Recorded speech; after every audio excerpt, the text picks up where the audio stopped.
Welcome to the video lecture series, Culture, Worldview, and Origins. We're Tim and Holly Nyquist. If you'd like to communicate with us, those are the addresses at doubleroadrover.com or thn.academia@gmail.com. We're starting a new series, a lecture series. On this one is on the origin of species. And again, we're following after the non-Western biblical parameters.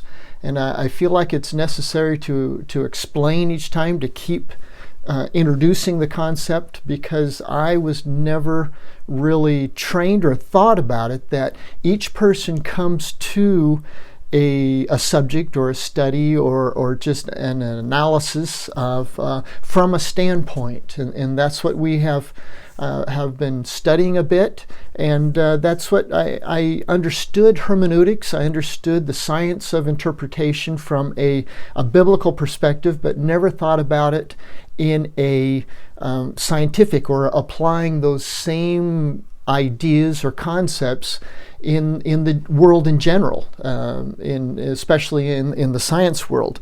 But this is what I had found in my research. I was researching just philosophy. I had to develop my own standpoint, my own philosophy, defend my own position, being a believer in God and in His inspired Word, and at a state university, going through a philosophy of education. I had to develop my own standpoint, my own philosophy.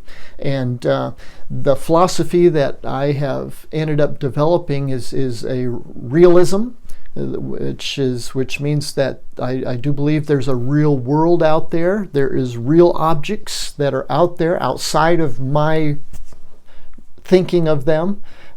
So there is a real world, but at the same time, I don't have direct access to those objects. In other words, it's not just input, output, or just observe and I just report what's there. It's that the process is very personal, and that process includes these factors that Stephen Jay Gould has represented. And so the position that I do hold and maintain is called critical realism, which means that there is a real world, there is a reality out there, a material world outside of my thinking of it, but I do not have direct access to it without my own influences of observing it. And that is what is encapsulated in what Stephen Jay Gould is saying, is that he says, first facts do not come to us as objective items, seen in the same unambiguous way by all reasonable people. Theory, habit, prejudice, and culture all influence the facts we choose to observe and the way in which we perceive them. That position of what he is describing would fit the philosophical position, what's called critical realism, which is there is a real world out there, but our perception of it and the way that we observe it and choose to observe it is all influenced by by culture, prejudice, theory, and habit. And so that is what we have developed is in this teaching series, lecture series, is to understand that when we come to a subject or we look at something, we look at it from a perspective. We look at it from our culture, and then from our culture we develop prejudices. And then from the prejudices, we develop theories, and from the theories, we develop a habit. And those are the four factors that Stephen Jay Gould refers to in his comment on how science functions and the difference. And that is what the question mark with the lenses, and then the looking, studying the data, and then the data then is processed by a scientist, and he or she then publishes his or her conclusions, but those conclusions are totally colored by the glasses that include those four factors of influence, again, which is the culture, the prejudice, the theory, and the practice. So this is what we're doing. It's just going over again for each step as to when we're going to study the origin of species, just understanding that everybody comes from a position, a standpoint. Like I said, my standpoint is based on critical realism, the philosophy of critical realism. My standpoint includes the culture down below, which is Western. I was brought up in the Western educational model, but then spent 25 years in a non-Western environment of education. So for 15 years, last 15, I had taught culture anthropology at State University in a private and state university in Bolivia, South America. And so it was quite an experience realizing how much culture, ground zero, influences the thinking and the processing processes. And then our source of reliable knowledge, what do we choose? What do we choose as our source of reliable knowledge? That's free to choose. We are free, and there's recognized in the academic world that there's 4 general categories of choices of reliable knowledge. Again, that was the intuition. We'll get into that a little bit later, but just then the basic beliefs. Out of our reliable source of knowledge, then we form and we get our basic beliefs, and the basic beliefs are assumed. They can't be really defended because they're assumed, and so they're basic to my functioning, to my processing of information. And then methods. The methods have to do with what kind of beliefs we assume. They require certain methods of getting to then reliable knowledge. And then the resources. We have the resources available to the system to make a model. We model then our model of science, which is, like I said, we're looking at different models of science in this series, and where do those models come from, and how do we discern between models and which model that we might support. And this is basically a house flow chart that shows how it goes, how we put things together, and what that produces, and what kind of model that should produce in our thinking processes. What we're doing is that we are looking at building a scientific model, or a model of observing the world and modeling it according to a non-Western cultural tendency. And just remembering that each culture has their standpoint. And I think that a lot of people can relate to that, is that when you go to another culture and as soon as you enter it, you know it's different. They do things different. They act different. They think different. They respond different.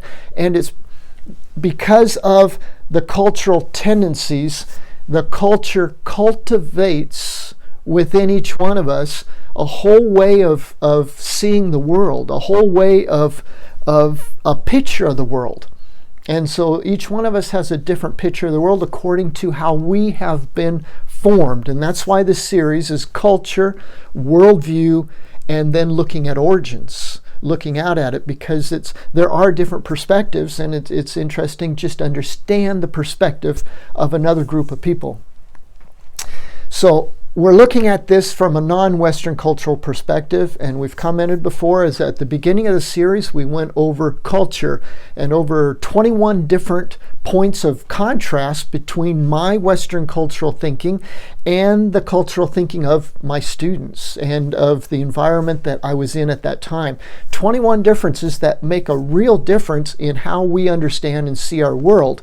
And what we've done is only pulled out about 3 or 4 of those differences to say these are the differences that we need to understand when we look at from their point of view. If we're going to assume their point of view, these are the differences that we need to account for. And so these are the differences that are some of the major differences to account for. Number 1, the universal domain. The universal domain in a non-Western cultural context is very open, spiritually dominated, and they believe that things were created by the spirit world, and that the spirit world still inhabits and is owner of. And so they believe that there is a creator, and everything else was created. Now you notice that there's 2 colons between the creator and created, just signifying that there's fluid movement between those 2 entities. There aren't like in the Western world where we have a natural world and a supernatural, and it's separated by forward slashes. It means that they occupy almost 2 different domains. Whereas in this thinking, they're one domain, and there's a creator and the created includes the physical and the spiritual world, the spiritual dimensions of it. Number 2 point is that because the spiritual world inhabits the physical world and the creator also, it is an open system. The universal operating system, it's open, which means that it is not a uniform system that's governed by natural laws. It is not. That would be a closed system. That would be closed to any outside influence, and that it always will function, and therefore we can predict and we can extrapolate backwards and forward based on today's processes and velocities and constancy. But in the non-Western thinking, it's an open system. And that means that there is spiritual influences that influence the actual natural, or there are no natural processes. The common processes are influenced by the spiritual world. And therefore, if they are to go hunting, if they're to go fishing, if they're to build a house and chop down trees, they go and ask permission from the authority of that tree, that area, that river, that lake.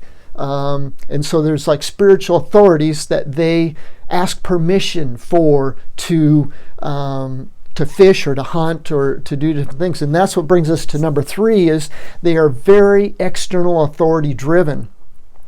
And so they're very respectful, and they're very humble, and they are very, we would say on the Western side that they're timid maybe, and that they lack could be initiative. But when in actuality they're very obedient, and they're waiting for the authority to send them and to tell them what they need to do.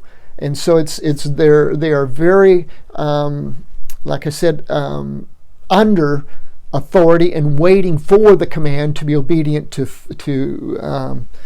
fulfill. And so they're very dependent and very cooperative, very reverent, and respectful of authorities, which begins in the family structure, begins in the community structure, and then goes to the state structure. Sources of reference. Because the non-Western mindset is very concrete, very visually orientated, their belief system and their functioning, their learning system is based on history, based on what has happened in the past. And so they're visual, they recall, and that's why we're going over this, is that we're looking at non-Western biblical parameters, is that the biblical culture was very non-Western. And so it was very much in line with these tendencies. And that's why what we have in the biblical culture, the Hebrew culture, is the reference to the God of Abraham, Isaac, Jacob, Joseph. It's a God of history. And so it's not just a made-up, illusionary God or something that they can think up that may not be very historically based, that is just fantasy based or fictional. No, their thinking and their God is very historical, is based on history and past. So those are the tendencies of what we're looking at now, the biblical parameter by. And like I've said before, is that a lot of times there is confusion that can be brought in the hermeneutics, the interpretation of Scripture, because one interprets it through his personal standpoint, through his personal culture, and so it may not be non-Western. It might actually be a Western, and Western does not have these tendencies, and therefore does not interpret the Scriptures according to those tendencies, but according to one's personal tendencies. And so that's where we have to be careful and to understand that even my being a Westerner and trying to assume and see it from a non-Western standpoint, I still can't grasp the whole difference. And we can't be what's called objective about it. We can't just study the object and have no influence of the subject on that object. It's critical realism is my base, which means there is the object there, but my knowledge and my observing of that object is influenced by those four factors that Stephen Jay Gould had mentioned earlier. So, in this case, what would be the reliable source of knowledge again? What would a non-Westerner assume as a reliable source of knowledge? And this is where we all have to begin. We all begin our philosophy, our thinking processes by choosing an assumed source of reliable knowledge. And what are the sources? Well, those are the four sources that are universally recognized. University system is intuitive knowledge, which means it's inside of me, my intuition, it's personal. And or authoritarian knowledge, it's outside of me, it's out there, it's someone else or something else. Logical knowledge, it's back inside, but it's not intuitive of like the heart, it's inside, it's reasonable, it's from the human mind, inside of the mind. Or empirical knowledge, which means it's through my observation of through the five senses.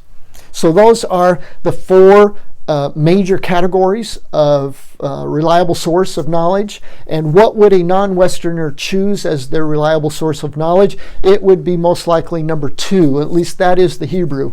The early Hebrew was authoritarian knowledge. Authoritarian knowledge could be someone else, it could be something else, or it could be revealed. And that's what the Hebrews were, is that they followed a revealed reliable source of knowledge, which means their scriptures. Because they were in an open system, there was the possibility of revelation. If you believe in a closed system, then you can't really believe in revelation, because there can't be anything revealed into a closed system. And that's what some of the scientific models follow today, even scientific models within the religious realm in different seminaries and teachers or seminaries and churches being taught is a scientific model that is a closed system that then does not and cannot have a revealed revelation or a revealed scripture.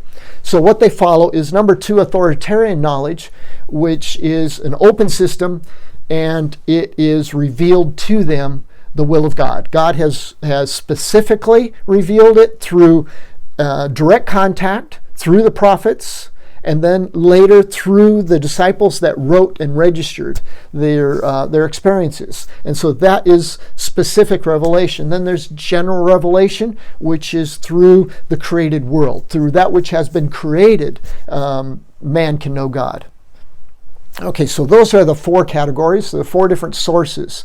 And we are free to choose whatever source that we want. But when we choose one source, what we're saying is that the other three sources are inadequate or are not reliable. And so if we choose empirical knowledge, then we're saying that the other three are not either valid or they are not as reliable as it. So whatever source you choose has to be your primary source, and you can't assume other secondary sources that come under, and that's what happens in modern day science. Number one source is logical knowledge, which is the development of the ideas, the theories and theorems and practices, and then the application of the theory to an experiment, which is empirical knowledge. And so it's science is combined with 3 and 4, which is with 3 taking the primary and number 4 as being secondary to it. At least that is in the majority. There might be some scientists that reverse that order. But as Christians, and as the Hebrews biblical parameter, it was number 2. It was an authoritarian knowledge. So that's what this house is being built on. So we have the foundation. So we have the tendencies, and the tendencies again, that little spike across the bottom diagram is a symbol for meaning grounded circuit in house plans. And so this house is grounded point zero or ground zero is grounded upon the non-Western cultural tendency. We have to factor that in. We have to recognize it, that there are different ways of thinking. Okay, so we have now the house built upon the non-Western cultural tendency. And what is our source of reliable knowledge? Well, one, it's external. It's an external source. It comes from outside of the person. And it is revealed. It's revealed biblical knowledge. And so that means it has to be an open system. And so that is what the parameters are for looking at these origins, this origin model. This is the foundation of the house that we saw earlier. This is the house which will then produce the rules. So let me just say that, okay, going to the house, now you've got the ground zero, which is the culture, the cultural tendencies. You have the foundation, the number one, which is the source of reliable knowledge. Then you have the four pillars, which are the rules produced that are let's say, produced by the source of reliable knowledge. Then you have your methods that go along and your resources. So the whole house, 14 different steps to the house, are all produced by a personal tendency, a personal standpoint. And that's why we can read different opinions and different analysis from different scientists and different scientific models. And where do they come from? They come from the differences within putting together this flow chart, this house. And the differences are in the culture, or it could be in the prejudice, it could be in the theory, it could be in the habit. Okay, so those are the four factors that Stephen Jay Gould mentions and how they influence how we look at things and why reasonable people can differ and look at things differently. And so, but if we are reasonable, then we have to have a base to reason from, and we have to understand that base, and that base needs to be coherent. In other words, we can't adopt a scientific model that is not coherent with our source of reliable knowledge and the rules to produce it. And that often is what is happening. We're adopting a model of science that doesn't correspond to our belief system. And what happens? Well, then if you adopt a model that doesn't correspond to your beliefs, then you in time will change your beliefs to correspond to the model. And so that is what this series is about, is to understand the rules of the game, understand the rules of putting together a scientific model, and to understand what scientific model you should support because of your rules. But okay, thank you again for joining me. This is part one of 6-part series on the origin of species from a non-Western biblical parameter. If you'd like to communicate with us, there's the email addresses. Well, the blog spot, doubleroadrover.com or thn.academia@gmail.com. Thanks again for joining me.